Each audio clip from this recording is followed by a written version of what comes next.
This is the 20th anniversary of CUDA. We've been working on CUDA for 20 years.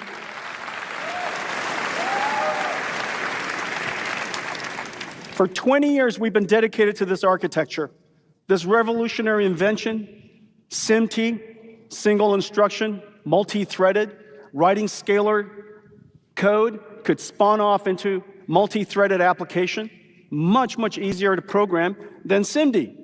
We recently added tiles so that we could help people program tensor cores and the structures of mathematics that are so foundational to artificial intelligence today.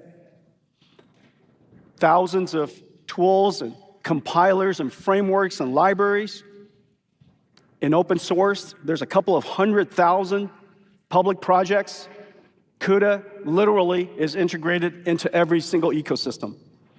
This chart basically describes 100% of NVIDIA's strategies. You've been watching me talk about this slide from the very beginning. And ultimately, the single hardest thing to achieve is the thing on the bottom, installed base. It has taken us 20 years to now have built up hundreds of millions of GPUs and computing systems around the world that run CUDA. We are in every cloud. We're in every computer company. We serve just about every single industry. The installed base of CUDA is the reason why the flywheel is accelerating.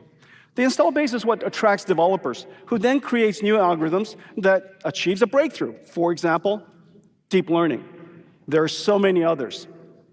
Those breakthroughs leads to entirely new markets, which builds new ecosystems around them with other companies that join, which creates a larger installed base. This flywheel is now accelerating. The number of downloads of NVIDIA libraries is incredibly accelerating. It's at a very large scale and growing faster than ever. This flywheel is what makes this computing platform able to sustain so much applications, so many new breakthroughs, but most importantly, it also enables these infrastructures to have extraordinarily useful life. And the reason for that is very obvious. There's so many applications that you can run on NVIDIA CUDA. We support every single phase of the AI lifecycle. We address every single data processing platform. We accelerate scientific principled solvers of all different kinds. And so the application reach is so great that once you install NVIDIA GPUs, the useful life of it is incredibly high.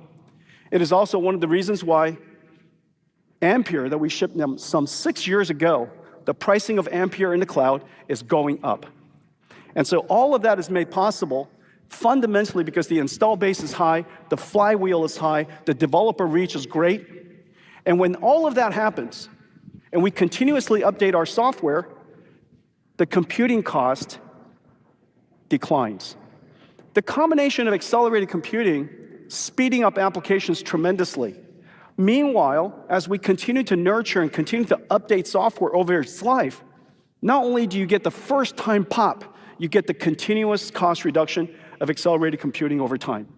And we're willing to nurture, willing to support every single one of these GPUs in the world because they're all architecturally compatible. We're willing to do so because the install base is so large, if we release a new optimization, it benefits millions. This applies to everybody in the world.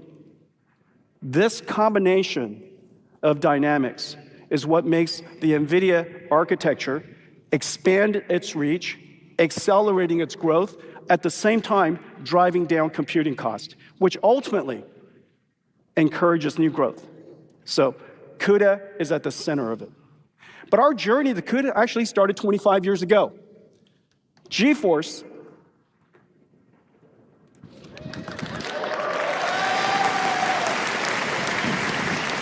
I know how many of you grew up with GeForce. GeForce is NVIDIA's greatest marketing campaign. We attract future customers starting long before you could afford to pay for it yourself. Your parents paid. Your parents paid. Your parents paid for you to be NVIDIA customers. And every single year, they paid up year after year after year until someday you became an amazing computer scientist and became a proper customer, a proper developer. But this is the house that GeForce made. 25 years ago, we started our journey, which led to CUDA. 25 years ago, we invented the programmable shader, a perfectly unobvious invention to make an accelerator programmable, the world's first programmable accelerator, the pixel shader. 25 years ago, that led us to explore further and further. 20 years later, 5 years later, the invention of CUDA. One of the biggest investments that we made, and we couldn't afford it at the time, and it consumed the vast majority of our company's profits, was to take CUDA on the backs of GeForce to every single computer. We dedicated ourselves to create this platform because we felt so strongly about its potential. But ultimately, the company's dedication to it, despite the hardships in the beginning, believing in every single day, for 13 generations or 20 years, we now have CUDA installed everywhere. The pixel shader led to, of course, the revolution of GeForce. And then 10 years ago, we introduced, about 10 years ago, 8 years ago, we introduced RTX, a complete redesign of our architecture for the modern era of computer graphics. GeForce brought CUDA to the world. GeForce, therefore, enabled Alex Krizhevsky and Ilya Sutskever and Jeff Hinton, Andrew Ng, and so many others to discover that the GPU could be their friend in accelerating deep learning. It started the big bang of AI. 10 years ago, we decided that we would fuse programmable shading and introduce two new ideas: ray tracing, hardware ray tracing, which is incredibly hard to do, and a new idea at the time.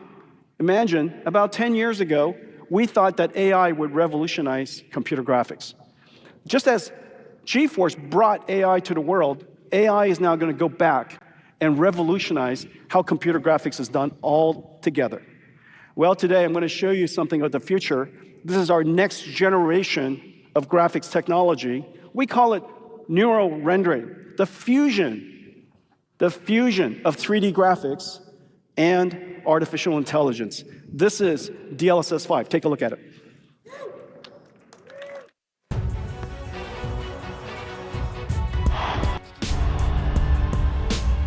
Is that incredible?